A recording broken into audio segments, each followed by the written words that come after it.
గురుమధ్యే స్థితం విశ్వం విశ్వమధ్యే స్థితౌ గురుర్విశ్వం న చాన్యోస్తి తస్మై శ్రీ సాయి గురవే నమః. జీవన సత్యం సాయితత్వం కార్యక్రమానికి సాయి భక్తులందరికీ కూడా స్వాగతం. సాయి సచ్చరిత్ర సకల శాస్త్ర సారమని,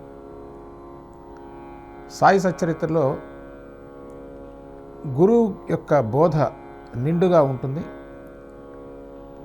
అది మానవుణ్ణి దైవ సన్నిధికి చేరుస్తుంది. ఇక్కడ ఒక ప్రశ్న వస్తుంది. దైవ సన్నిధి మనకి తెలిసో తెలియకో అందరం కూడా, ఆస్తిక మహాశయులందరూ కూడా ఒక దైవాన్ని నమ్ముకొని ఉంటారు. గురువు చాలామంది ఉండకపోవచ్చు. ఆస్తికులు అంటేనే దైవాన్ని నమ్మేటువంటి వారు.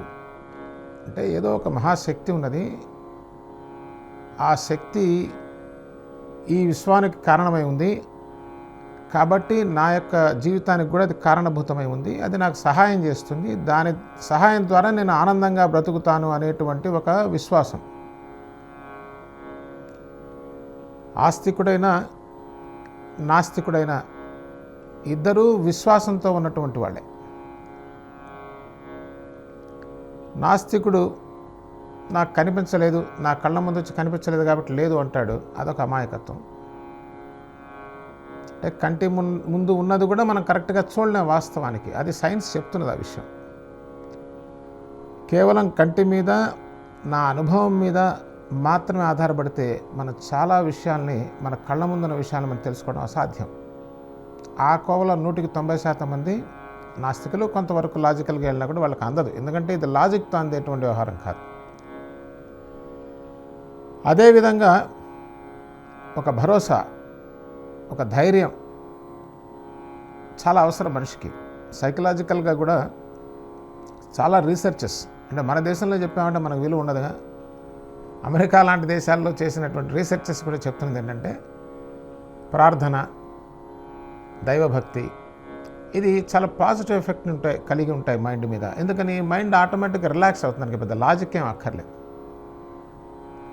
నాకు ఎవరో అండగా ఉన్నారు, నాకు ధైర్యంగా ఉన్నాను అన్నప్పుడు సహజంగా మనస్సు చాలా ఆనందంగా ఉంటుంది. ఇది ఆస్తికుల యొక్క పరిస్థితి. కానీ సీరియస్ సీకర్, అంటే వాస్తవం ఏంటి తెలుసుకోవాలనుకునే వ్యక్తి ఈ రెండింటి మీద ఆధారపడడు.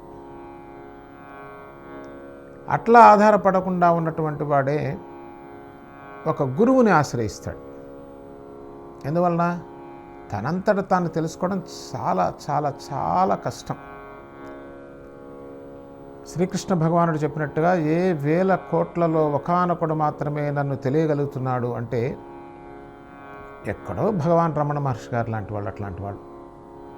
అది కూడా గత జన్మ సుకృతం లేదా ఈ జన్మలో ఉన్నటువంటి మానసిక షార్ప్నెస్, ధియో యోనః ప్రచోదయాత్, ఆ షార్ప్నెస్ ద్వారా దర్శించే అవకాశం ఉంటుంది. అవకాశం లేకపోలేదు, కానీ it's a very remote chance.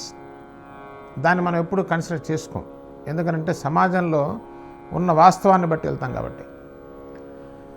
సమాజంలో ఒక ధైర్యం ఉంది, కావాలి అనుకున్న వాళ్ళంతా కూడా ఒక దైవభక్తిలాగా వెళ్తారండి.